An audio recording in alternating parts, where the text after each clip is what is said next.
Ça y est, c'est terminé. Un mois après, c'est la fin de la Coupe d'Afrique des Nations de football. La grande messe du football africain a ainsi tourné la page. Rendez-vous pris dans 2 ans.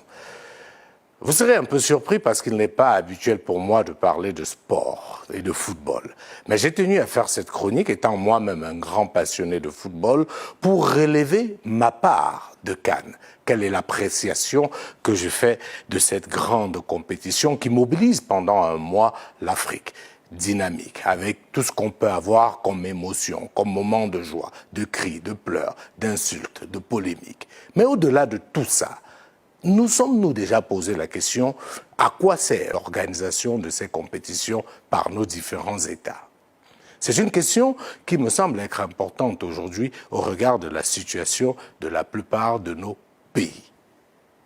On a vu en Côte d'Ivoire une mobilisation extraordinaire, des infrastructures qui donnaient envie, qui faisaient pâlir de jalousie certains États.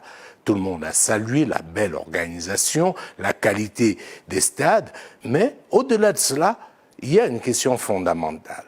Était-ce une priorité? Avant la Côte d'Ivoire, d'autres pays africains effectivement ont organisé des Coupes d'Afrique des Nations. Pour ne pas aller très loin, on va revenir sur la Guinée équatoriale, le Gabon et le Cameroun. Tout le monde a bien noté que pour organiser ces compétitions, que ce soit la Côte d'Ivoire ou les autres États cités, des moyens colossaux sont mis en œuvre pour accueillir une compétition, rappelons-le, qui ne dure qu'un mois.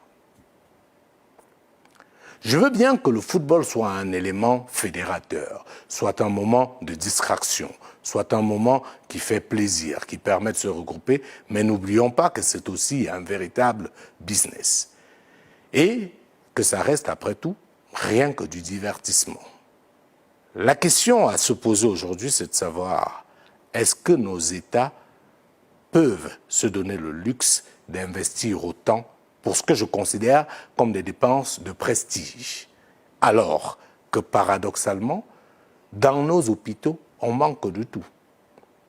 Combien de plateaux techniques auraient pu construire l'argent dépensé pour organiser la CAN au Cameroun, par exemple?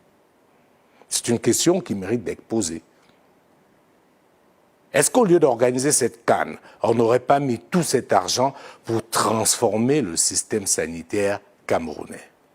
Et se dire que quand on aura réussi à donner aux Camerounais le minimum, à savoir l'accès aux soins de base, à permettre que les femmes ne meurent plus en couche, alors là, seulement là, on pourra décider d'organiser cette fameuse compétition africaine.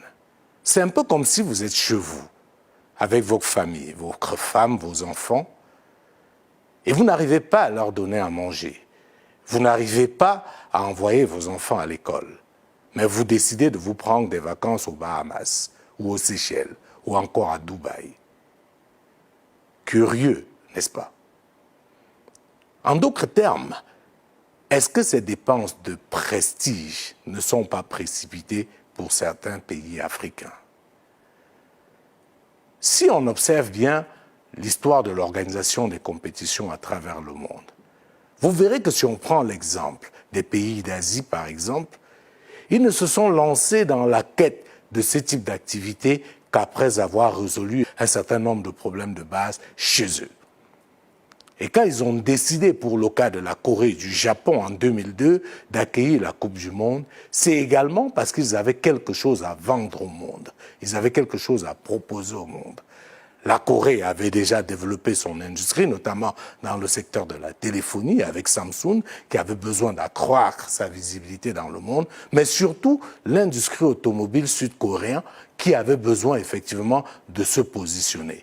Accueillir la Coupe du Monde pour eux était alors là une véritable aubaine pour se vendre à travers le monde.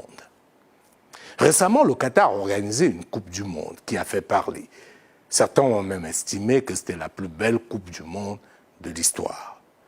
Le Qatar a construit des infrastructures magnifiques.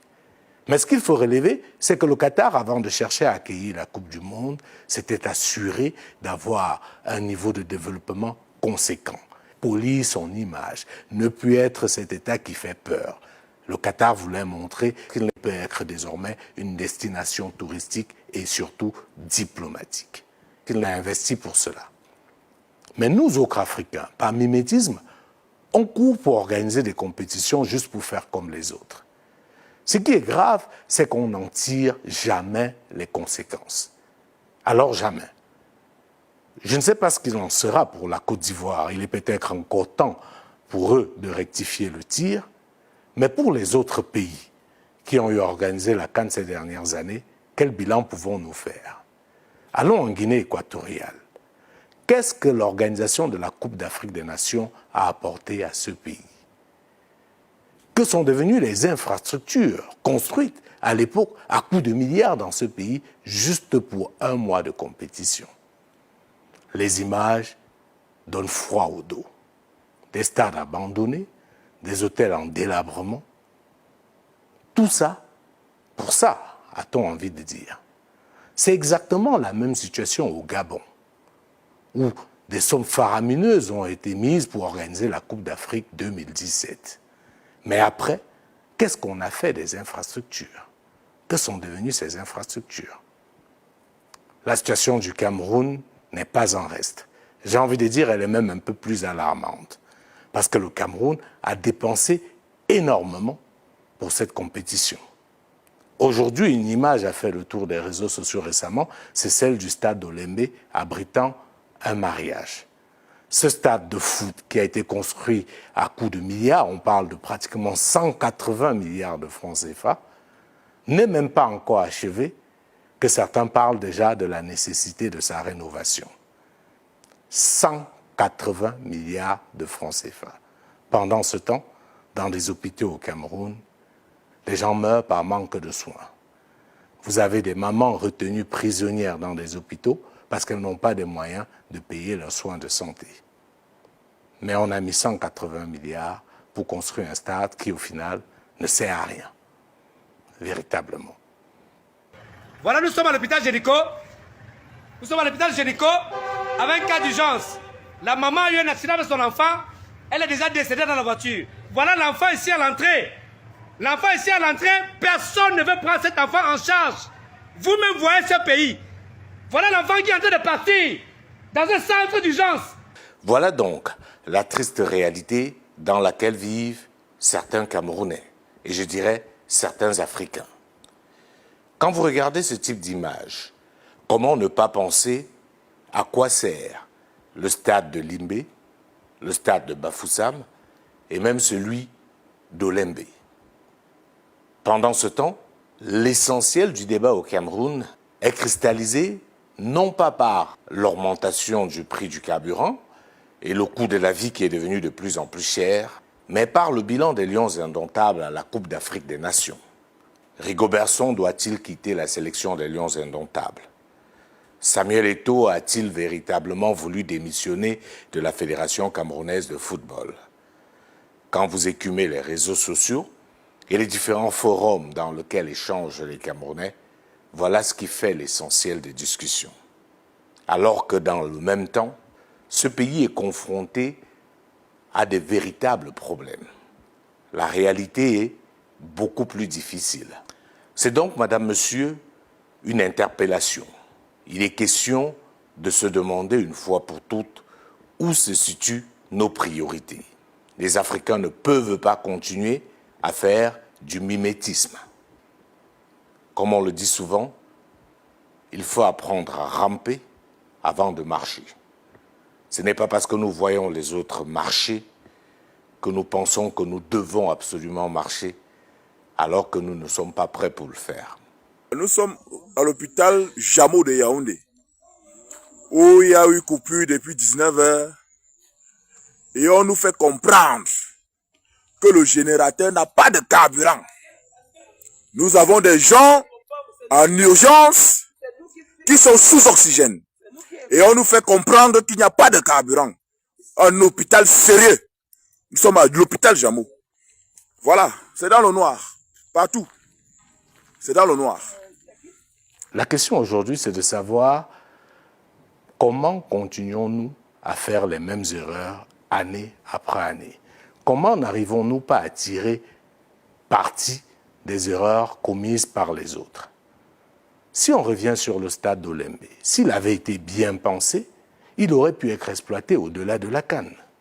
Mais comme ce qui préoccupe les gestionnaires dans la plupart de nos États n'est pas l'intérêt du peuple, mais davantage leur intérêt, on n'a pas pensé à l'après. On s'est juste précipité à construire des stades, sans demander ce qu'ils deviendront après. C'est très beau ce qu'on voit en Côte d'Ivoire aujourd'hui. Mais je me pose la question, que va-t-on faire de ces infrastructures après la CAN? Il est évident que la Côte d'Ivoire ne réaccueillera pas la Coupe d'Afrique des Nations d'aussitôt. Pendant ce temps, que va-t-on faire de ces infrastructures? Est-ce que l'État ivoirien y a pensé? Nous continuons à construire des stades énormes, juste pour dire qu'on a fait un grand stade, 80 000 places, 40 000 places. Mais quand vous regardez les compétitions en Afrique, lors des Coupes d'Afrique des Nations, les stades sont quasiment vides. Ça veut dire que si on faisait une véritable étude, on aurait pu faire des stades à taille humaine, en tenant compte de nos réalités. On ferait des petits stades de 5 à 10 000 places pour pouvoir justement avoir un certain type de public. Et on garderait un ou au maximum 2 grands stades pour accueillir peut-être, dans certains cas de figure, les matchs les plus importants où on sait qu'avec le pays organisateur, il y aurait un monde fou. Mais nous ne pensons pas à cela. Nous sommes dans une logique de concurrence. On veut faire le plus beau stade d'Afrique, on veut faire le plus grand stade d'Afrique, mais on ne se pose pas la question de l'utilité. A contrario, quand vous voyez les autres investir dans ces infrastructures, il y a une réelle vision. Le Qatar a un plan pour les infrastructures qu'elle a eu à faire pour la Coupe du Monde. Et même si ce plan n'est pas encore exécuté au jour d'aujourd'hui, c'est parce qu'il y a un certain nombre d'aléas. Il y a d'autres compétitions, notamment la Coupe d'Asie, que le Qatar s'est retrouvé à abriter.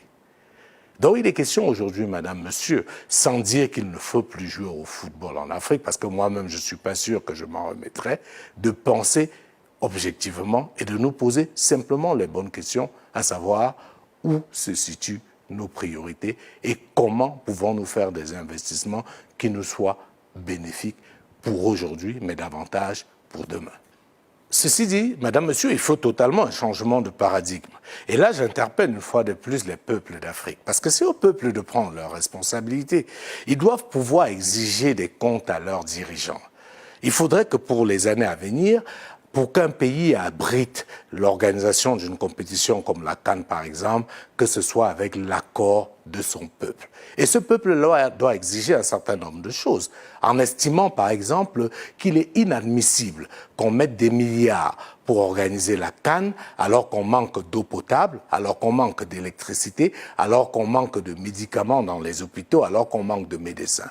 Demandez juste à leurs dirigeants d'être responsables. Cela pourrait créer une saine émulation au sein des pays et là, on ne permettrait qu'aux pays en mesure de montrer qu'ils ont atteint un certain niveau de progrès d'organiser ce type de compétition. Mais ne plus laisser ce spectacle désolant qui fait en sorte qu'on met de l'argent dans des choses qui ne vont rien rapporter au pays, qui vont être abandonnées. Ça veut dire, en d'autres termes, on met de l'argent dans la poubelle alors qu'on en a le plus besoin. Et ça, c'est la responsabilité des populations. Je sais que c'est très beau d'accueillir une compétition, on est fiers et tout ce que cela comporte, mais il faudrait qu'on apprenne un peu à penser à l'après. Je le rappelle pour terminer, la Coupe d'Afrique des Nations dure maximum 1 mois.